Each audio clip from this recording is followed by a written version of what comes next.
When I stepped in front of Mengele in Auschwitz, I had just turned 14. I was 13 years old.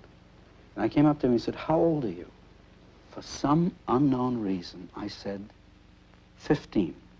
And a man behind me, this is like a Greek story of a god appearing. An old man behind me turns to Mengele. He says, "Your Honor, Your Excellency, we are great artists. We build the most beautiful mosaics in the world. We are mosaic artists, he and I."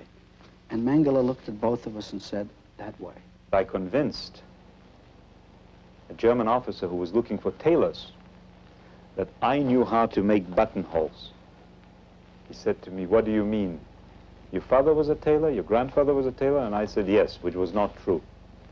But I told him that in my father's tailor shop, and I was lying, I had the job of doing on a very special machine that I described to him, the buttonholes. And the reason I told him that is because on the street on which I lived in Bialystok, there was a tailor who had a buttonhole machine. And I don't know if you've ever seen one. It's a very strange and fascinating instrument. And after school, I would always go there and watch how he made those buttonholes. And when I was a good boy, he would let me operate it occasionally. So that gave me the idea that maybe if they're going to make button uniforms, they would need to make buttonholes.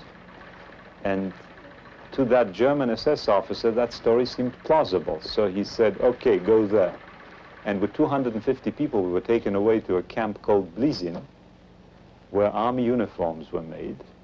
And I got to work on a buttonhole machine. And that silly story saved my life. I stood in front of Mengele.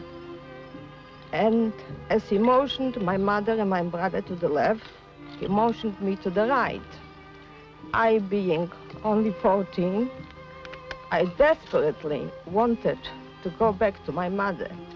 My mother said, "We had decided that you would be with your father. Go back to your father." I started to cry. I said, "But I want to be with my mother." I was totally alone. But on my way to finding him, I ran into a man who was taking off baggage from the trains. Because you remember, all the baggage were left on the cars, and he was in prison uniform. And I asked him, "Which way is it better to go? Is it better for me to go with my father, or is it better for me to go with my mother?" And he said, "Stay with your father."